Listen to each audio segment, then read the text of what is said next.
गांव के बिल्कुल कोने पर एक पुराना सा घर था। उस घर में रहता था 6 साल का थुंग थुंग का बेटा और उसकी माँ सुशीला। थुंग थुंग शहर मजदूरी करने गए थे। जाते वक्त बेटे को कंधे पर बिठाकर बोला था, बेटा मैं जल्दी लौटूंगा, तेरे लिए मिठाई भी लाऊंगा। बेटे ने भी मासूमियत से पूछा था, पर पापा मुझे कैसे पता चलेगा कि आप आ गए? थुंग थुंग हंसकर बोला था, जब मैं आऊंगा ना तो दरवाजे पर लोहे की चीज से जोर से टुंग टुंग करूंगा, तब तू समझ जाना पापा आ गए। उस दिन के बाद 2 साल बीत गए। ना कोई फोन, ना चिट्ठी, ना खबर। गांव वाले माँ और बेटे को देखते ही अब फुसफुसाने लगते, लगता है थुंग थुंग अब नहीं आएगा। बेचारी सुशीला और ये बच्चा। लेकिन थुंग थुंग के बेटे को यकीन था उसके पापा जरूर आएंगे। इसलिए वह हर शाम सूरज ढलते ही घर के बाहर बैठकर हाथ में एक थाली और चम्मच लेकर धीरे से बजाता। माँ बस चुपचाप देखती और बिना कुछ बोले अंदर चली जाती।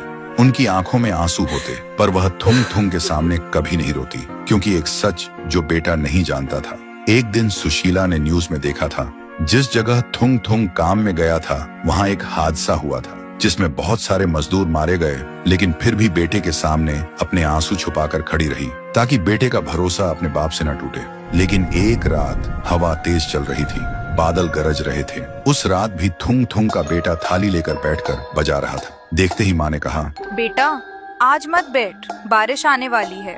लेकिन बेटा नहीं रुका। देखते ही देखते बारिश शुरू हो गई, लेकिन फिर भी वह नहीं उठा। तभी अचानक दूर कहीं से एक आवाज आई। बेटा रुक गया। उसने सोचा शायद हवा होगी, लेकिन फिर से आवाज आई। थुंग थुंग के बेटे का दिल जोर से धड़कने लगा।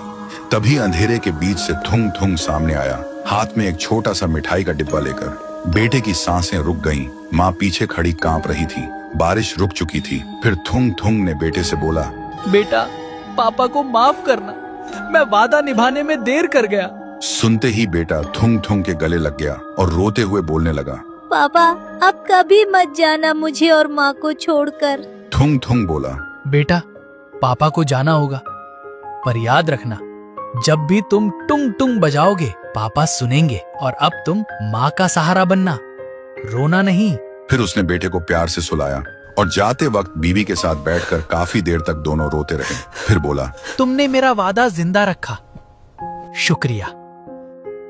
इसका भरोसा कभी टूटने मत देना। और थुंग थुंग एक रोशनी के साथ चला गया। फिर सुबह बेटा जागा तो सब शांत था। उसे लगा शायद सब सपना था, लेकिन जब वह दरवाजे के पास गया तो उसे वहां एक छोटा सा मिठाई का डिब्बा मिला। तो दोस्तों, उम्मीद अगर सच्ची हो तो अंधेरे में भी रोशनी और मौत में भी जिंदगी मिल जाती है।